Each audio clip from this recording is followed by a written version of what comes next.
Hello दोस्तों, स्वागत है आपका मेरे YouTube चैनल पर। मेरा नाम है अर्जुन और आज की वीडियो में हम बात करने वाले हैं क्लास 11th अकाउंटेंसी का। बेटा हमारा बहुत इंपॉर्टेंट चैप्टर यानी कि कैश बुक को हम कर रहे थे, जहां पर अभी तक हमने जीएसटी के साथ सिंगल कॉलम कैश बुक को बनाना सीखा है, हमने डिस्काउंट के साथ सीखा है, नॉर्मल भी सीखा था। आज बेसिकली हम सीखने वाले हैं डबल कॉलम कैश बुक। तो चलिए फिर जल्दी से स्टार्ट करते हैं और वीडियो को लास्ट तक ज़रूर देखना।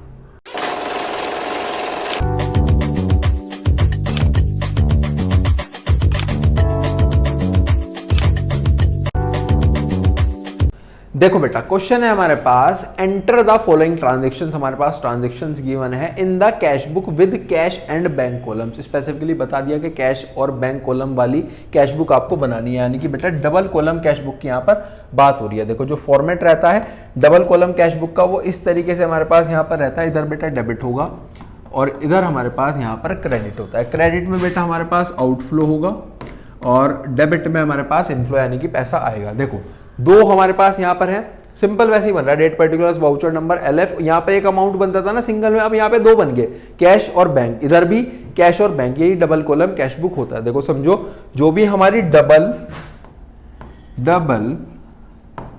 कॉलम कैश बुक बेटा हमारे पास यहाँ पर रहती है, इसमें बेसिकली हमारे पास दो कॉलम बनते हैं। नए क्या बनते हैं बेटा?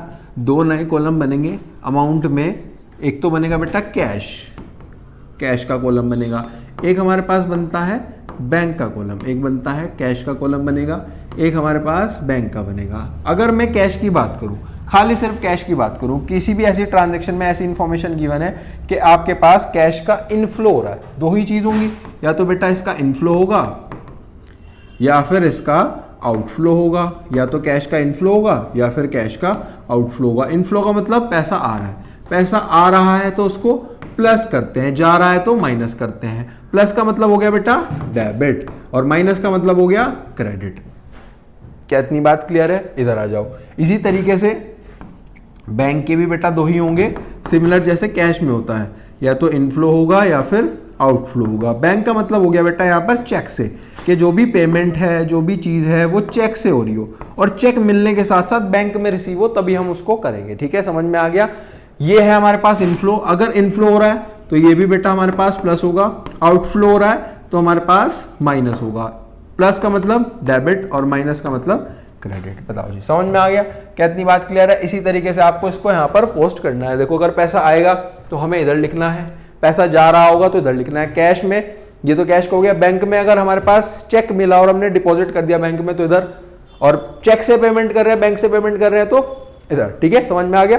अब इसके बाद बेटा इसमें एक चीज नहीं और होती है, वो होती है हमारे पास, इसका स्क्रीनशॉट ले लीजिए, वो होती है बेटा हमारे पास यहां पर कॉन्ट्रा एंट्री। कॉन्ट्रा एंट्री का मतलब होता है दोज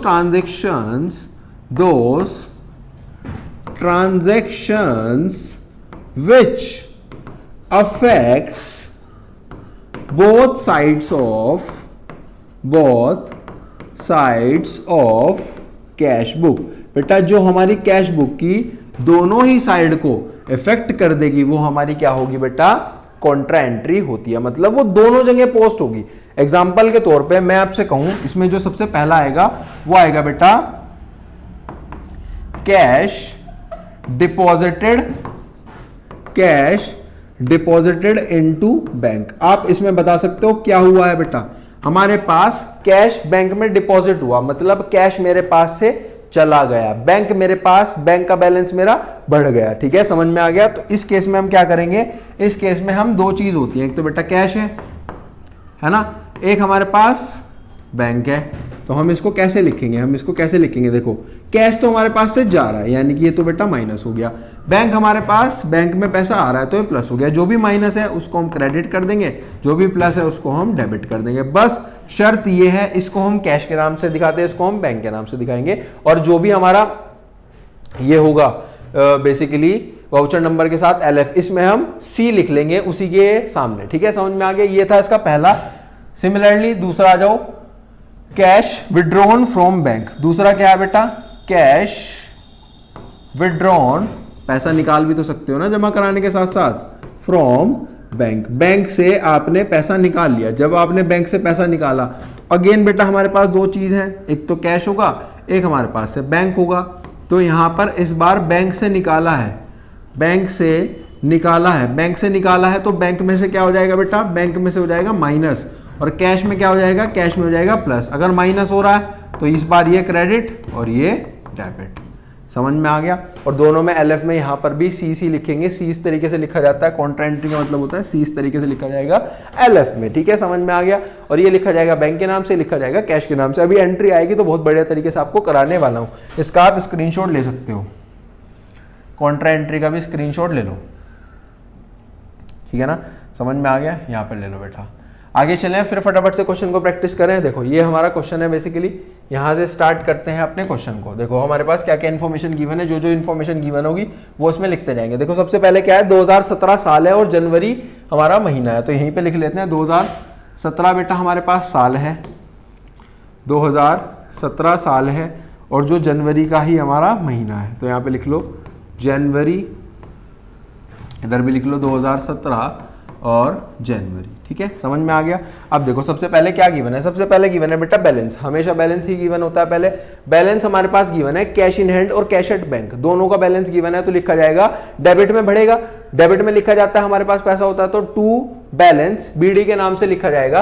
कैश का 4000 है और इसका 12000 है, कैश का बेटा 4000 है, बैंक का हमारे पास 12000 है, क्या इतनी बात क्लियर है। और यहां पे लिखा जाएगा टू बैलेंस बीडी। और हमेशा याद रखना बेटा, बैंक का ओवरड्राफ्ट यानी कि नेगेटिव बैलेंस हो सकता है, कैश का नेगेटिव बैलेंस नहीं होता। कभी सुना है कि कैश का नेगेटिव बैलेंस गिवन है जी? नहीं, ऐसा गिवन नहीं है। कैश का हमेशा पॉजिटिव यानी कि इधर वाला बैलेंस गिवन होगा, कैश का बैलेंस इधर नहीं जाएगा, बैंक का इधर जा सकता है, तो ये हो जाएगा बाय बैलेंस ब्रोट डाउन, अगर बैंक ओवरड्राफ्ट गिवन होगा तो उस केस में। वैसे नहीं आपको लिखना है, वैसे इधर ही लिखना है, ठीक है, समझ में आ गया। एक हो गई, दूसरे पे चलते हैं। दूसरा क्या है, जनवरी 4 पे सोल्ड गुड फॉर कैश, आपने सामान बेचा कैश में, तो कैश बेटा आएगा तो डेबिट में लिखेंगे टू सेल्स के नाम से, ये होगा 13,200, कैश में जाएगा 13,200 टू सेल्स अकाउंट के नाम से। बहुत ध्यान से करना पड़ेगा बेटा, क्यों? क्योंकि यहां पे देखना है कि अमाउंट कैश की जगह बैंक में मत लिख देना, बैंक की जगह कैश में मत लिख देना। देखो क्लियरली इस क्वेश्चन में बताया था कि हमारे पास सामान बिका है कैश में, तो हमने इसलिए कैश में लिखा। अगला है रिसीव्ड फ्रॉम सुरेश, सुरेश से पैसा मिला, 2500 रुपए सुरेश से पैसा मिला, पैसा मिला है, यहाँ पे चेक किया, कुछ इस तरह की बात नहीं करी, तो हम उसे मानेंगे, कंसिडर करेंगे कैश में। वो है 5th तारीख में 2500 रुपए, 5th तारीख में 2500 रुपए, 5th तारीख में 2500 रुपए हैं, और टू रमेश आ जाएगा, रमेश के नाम से, ठीक है, समझ में आ गया। रमेश से हमें 2500 रुपए मिले हैं, सुरेश है बेटा, सुरेश कर लो इसको, ये है हमारे पास टू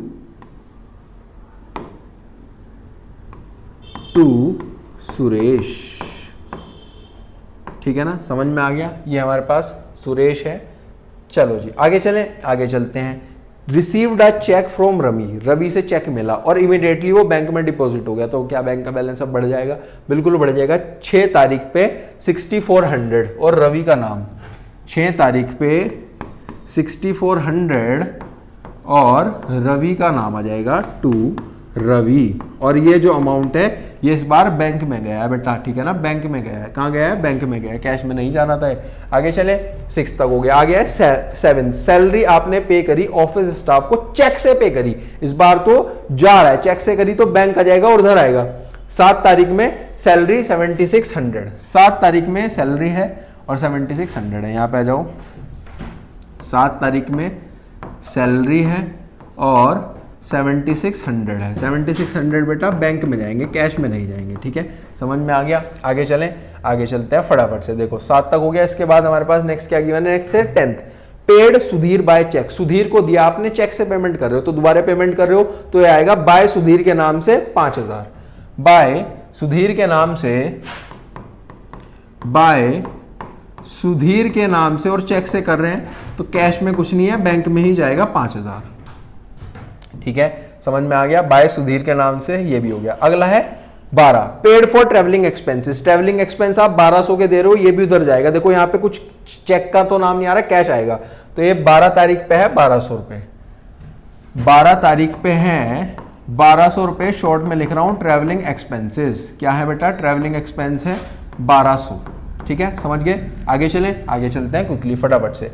आ गया बेटा हमारे पास 15 तारीख पे कैश में परचेज करा, कुछ भी सामान खरीदोगे तो पैसा जाएगा ना, कैश लिखा है तो ये भी जाएगा क्रेडिट साइड में 8000 से, लेकिन कैश के कॉलम में लिखो 15 तारीख है 8000, 15 तारीख है बेटा 8000, तो यहां पे लिखो 15 तारीख है बाय परचेजेस अकाउंट 8000, कैश में आपने सामान खरीदा 8000 का। क्या इतनी बात क्लियर है? यहां तक भी बेटा सॉर्टेड है। आगे है देखो, सबसे पहली इंपॉर्टेंट हमारे पास यहां पर आई है, cash deposited into the bank. आपने बैंक में पैसा जमा कराया, क्या आपके पास से पहले पैसा गया? बिल्कुल गया। तो यहां पे 16 तारीख में 10,000 से इधर से लिखो, 16 तारीख में यहां पे लिखोगे इस तरीके से, 16 तारीख में कैश गया है, कैश गया तो कैश माइनस होगा बेटा 10,000, ठीक है ना, तो इधर आ गया। और इसे लिखा जाता है बाय बैंक के नाम से, और यहां पे जो हमारा LF है यहां पे लिख लो कॉन्ट्रा एंट्री। क्या इतनी बात क्लियर है? समझ में आ गया?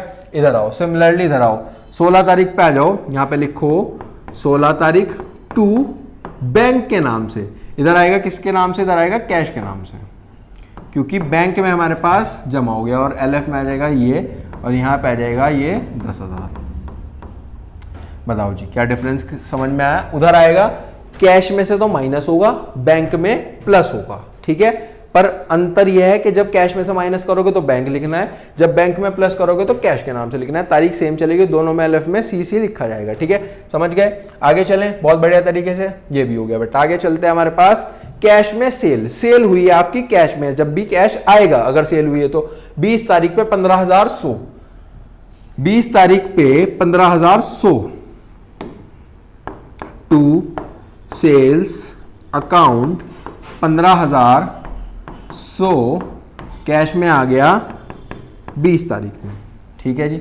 आगे चलें फटाफट से, आगे चलते हैं भाई, आगे चलते हैं। आगे हमारे पास क्या है, 15,100 तक हो गया। इसके बाद है बेटा purchase machinery payment made by cash, इसे चेक मत पढ़ लेना, ठीक है, कैश है। क्या है, 20 तारीख पे दोबारा आपने बेटा मशीनरी खरीदी और पेमेंट कैश से करी 6800, तो कहां जाएगा, ये जाएगा इधर। 20 तारीख पे आपने मशीनरी खरीदी है, सबके साथ अकाउंट लगा देना, नाम वालों को छोड़ के जिनका नाम होगा, और ये इसकी जो कीमत है वो 6800 है और कैश में है, तो यहाँ पे आएगा 6800, ठीक है, समझ में आ गया। उसी के जस्ट बाद बेटा आगे क्या हुआ है, आगे हमारे पास कुछ इस पे हमने इसी मशीनरी पे हमने यहां पर देखो क्या लिखा है, वेजेस दिए, वेजेस का मतलब मजदूरी दिया, कुछ इरेक्शन हो गया था उस मशीनरी में 400 रुपए का, तो ये भी खर्चा है, इसको भी आप उधर लिखोगे बाय वेजेस के नाम से दिखा दोगे 400 रुपए, ये भी कैश में ही देंगे बाय वेजेस। अब जो वेजेस होती है वो मजदूर को मिलती है बेटा, मजदूर को आप चेक तो काट के देने से रहे, ठीक है ना, उसे भी हम कैश में ही दे देंगे, ठीक है। आगे चलें, यहां तक का काम भी सॉर्टेड है, कुछ थोड़ी सी रह गई है बेटा। आगे क्या लिखा गया है, withdrew from bank for office use, आपने बैंक से पैसा विड्रॉ कर लिया है, बैंक से पैसा विड्रॉ करोगे तो ये भी बेटा हमारे पास क्या होगी, कॉन्ट्रा एंट्री हो जाएगी 7500 से। बैंक से निकाला है, कलर चेंज करके कर लेते हैं, देखो बैंक से निकाला है, ये बेसिकली आपने 22 तारीख में बैंक से निकाला, बैंक से निकालागा तो बैंक में से माइनस होगा, बैंक में से माइनस होंगे कितना, ये अमाउंट है हमारे पास यहाँ पर 7500, तो बैंक में से तो बेटा माइनस हो जाएंगे, बैंक में से माइनस हो जाएंगे, यहाँ पे लिखा जाएगा कॉन्ट्रा एंट्री, बैंक में से माइनस हो रहे हैं तो कैश के नाम से बाय कैश अकाउंट, ठीक है, कैश में प्लस हो जाएंगे, कैश में यही अमाउंट हमारे पास प्लस हो जाएगा 22 तारीख में और बैंक के नाम से, ठीक है ना, कैश में यहाँ पे प्लस हो जाएगा ये 7500 और LF में कॉन्ट्रा, ठीक है, समझ में आ गया, क्या इतनी बात क्लियर है। आगे चलें, आगे चलो भाई, आगे क्या लिखा गया है, received a cheque from Anil, Anil से एक चेक मिला, deposited into the bank, bank में वो तुरंत हमारे पास वहां पे डिपॉजिट हो गया। अनिल से चेक मिला है बेटा, अनिल से चेक मिला है तो हमारे पास क्या आ रहा है, ठीक है ना, तो इसको कहां लिखेंगे, डेबिट में लिख लेंगे 4600, ये है 23 तारीख टू अनिल के नाम से 4600, 23 तारीख है बेटा, 23 तारीख है टू अनिल के नाम से 4600 चेक मिला है तो बैंक के कॉलम में आ जाएगा, ठीक है। आगे चलें, कुछ 2-3 और रह गई हैं, उसको भी कर लेते हैं फटाफट से। देखो लास्ट का है, Anil check return by bank dishonoured, वो बैंक से रिटर्न होकर के डिसऑनर्ड हो गया, 4600 का ही था तो ये चले जाएगा, मतलब ये कम हो जाएगा, इतना ही हमारा बैलेंस कम हो जाएगा बैंक से। तो ये आएगा बेसिकली 27 तारीख में धरा जाएगा बाय अनिल, ब्रैकेट में आप लिख भी सकते हो कि वो हमारा डिसऑनर्ड हो गया, 4600 से ये कम हो जाएगा। ठीक है, समझ में आ गया क्या, इतनी बात क्लियर है क्या? इसमें और भी कॉन्ट्रा एंट्रीज हो सकती है क्या? कॉन्ट्रा देखो 2-3 आ गई इसके अंदर। दूसरा क्या है, purchase the computer and paid by cheque, आपने कंप्यूटर खरीदा और जो है वो चेक से लिया है। तो कंप्यूटर खरीदोगे तो ऑफिस के लिए खरीद रहे हो बेटा, है ना, तो यहाँ पर ऑफिस इक्विपमेंट के नाम से आएगा, कंप्यूटर के नाम से नहीं आएगा, आएगा by office equipment 8000, by office equipment 8000, by office equipment 8000। ठीक है ना। लास्ट, सेकंड लास्ट हमारे पास क्या है, पेड चैरिटी, 120 रुपए की चैरिटी दी है 30 तारीख पे, बाय चैरिटी 120 की है, ये इधर आ जाएगा। और सबसे लास्ट देखो क्या है, क्या ये भी कॉन्ट्रा चेक करना, पेड इनटू बैंक, आपने बैंक में पैसा जमा करा तो कैश कम होगा बैंक बढ़ेगा, यानी कि कैश इधर से कम होगा और डेबिट में बैंक बढ़ जाएगा, है ना।